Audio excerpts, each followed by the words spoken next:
אם חשבנו שהמתח במשפחת יעקב הסתיים, אז לא. בפרשת מקץ, לפני 2 פרשות, התחיל תהליך התשובה כשהאחים הצטערו ואמרו, אבל אשמים אנחנו על אחינו. בפרשה הקודמת, פרשת ויגש, קוראים המון דברים חיוביים. יהודה בצעד אמיץ מאוד מוכן להיות עבד במקום בנימין. יוסף מתוודע לאחיו, היה שם בכי גדול, חיבוקים ושיחות. האחים נשלחים להביא את יעקב כדי שכולם ימשיכו יחד כמשפחה במצרים. לכאורה, שלום ושלווה בין יוסף ואחיו יחד עם אבא יעקב. אבל זה לא מדויק. בפרשה שלנו יעקב אבינו נפטר, ופתאום הסיפור כולו צף שוב ועולה. האחים הלכו לקבור את יעקב בכנען והתאבלו עליו. עד כאן שמרו על האחדות סביב אביהם יעקב. אבל אחרי שחזרו למצרים, משהו נשבר ומתגלה שהדרמה באמת לא הסתיימה. הנה כמה שאלות לגבי מצב הקשר בין יוסף לאחיו. האם מישהו סיפר ליעקב איך יוסף התגלגל למצרים? האחים? יוסף עצמו? האם האחים ביקשו באופן ישיר סליחה מיוסף בשלב כלשהו? אמנם ראינו שהם התחרטו בינם לבין עצמם, ולאחר שיוסף מתוודע אליו כתוב שהם דיברו איתו. אבל על מה דיברו? ועל מה לא דיברו? ברור שיוסף מצידו מבין שהמחירה שלו הייתה לטובה, והוא דואג לרווחתם של אחיו.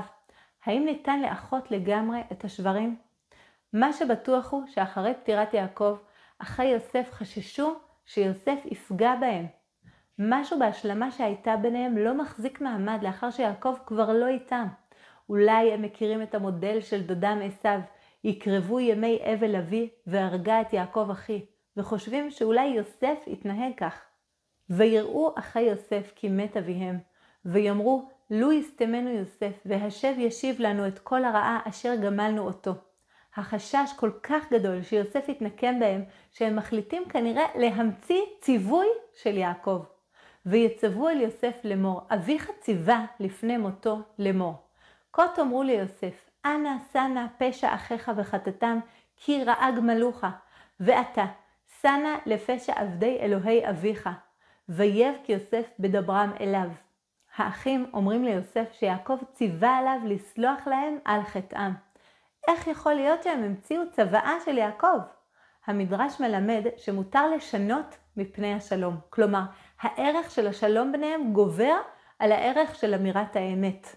והאחים האמינו שעד עכשיו יוסף לא פגע בהם בגלל כבוד אבא, ולכן גם עכשיו הם נתלים בצוואתו של אבא יעקב כדי להגן על עצמם מנקמה. כלומר, הם לא מאמינים שיוסף צלח באמת.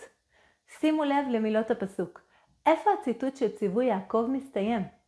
האם המילים ואתה שנא לפשע עבדי אלוהי אביך זה עדיין ציווי של יעקב, או שזה כבר דברי האחים עצמם? זה מאוד חשוב. אם אלו דברי האחים, אז סוף סוף האחים מבקשים סליחה באופן ישיר. בכל מקרה, הדברים מזעזעים את יוסף, עד כדי כך שהוא בוכה. הפרשנים מביאים סיבות שונות לבכי הזה. סיבה ראשונה, אולי הוא בכה כי דרך הסיפור של האחים על צוואת יעקב, הוא מתוודע לראשונה לכך שאביו ידע את סיפור המחירה שלו. אולי הוא רצה להגן על כבוד אחיו, ולא סיפר לאביו מעולם את הסיפור. אולי הוא בכה על כך שיעקב חשד בו שהוא עלול לנקום באחיו לאחר מותו. ואולי הוא מצטער שכך האחים מרגישים כלפיו, שאינם סומכים עליו. לפי הסיבות השנייה והשלישית, יוסף בכה כי אביו ואחיו בכלל לא בכיוון של להבין את הלך הרוח שלו. הוא אפילו לא מתחיל לחשוב על נקמה, וזה כל כך מעציב אותו שהיה להם חשד כזה. בהמשך לבכי של יוסף, האחים מציעים את עצמם לעבדים. גם זה סוג של בקשת סליחה והבנה שבמידה כנגד מידה הם רצו למכור אותו לעבד ועכשיו הם מוכנים להיות עבדים. אבל הם שוב לא הבינו את מה שיוסף חושב. ושוב יוסף מגיב בדברי אמונה על מה שקרה, שזו הייתה תוכניתו של השם והיא לטובה. אבל הפעם מתווספת נימה שתוכחה לדבריו. אתם חשבתם לרעה. והמדרש אומר, מכאן שהתוכחה נאה, שמתוך התוכחה באה האהבה. ההתמודדות עם הכאב שהם גרמו לו, והצפה של הדברים הכואבים שקרו בצורה ישירה, מפנה מקום לאהבה אמיתית ושלמה. אבל יוסף לא כועס על אחיו. הוא ממשיך ומרגיע אותם. אני אמשיך לכלכל אתכם ואת הילדים שלכם, ולא מסתפק בהבטחה כלכלית. הוא ממשיך לדבר על ליבם, לשכנע אותם שהוא סולח להם. זה חסד שהוא עושה עם אחיו.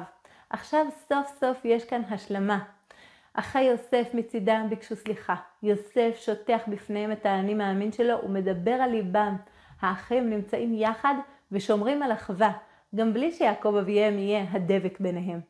ויש להם מכנה משותף גבוה מאוד, הם כולם עבדי אלוהי יעקב. שנזכה כולנו להיות באחווה אמיתית במשפחות הגרעיניות שלנו, לתקשר אחד עם השני גם בנושאים מורכבים, ולהשתדל לעשות קצת מעבר ביחסים בינינו. וכך גם במעגל הרחב יותר של האחים, כלל ישראל, כל ישראל אחים, ונכוון למטרה משותפת של כולנו, להיות עבדי אלוהי יעקב אבינו. שבת שלום.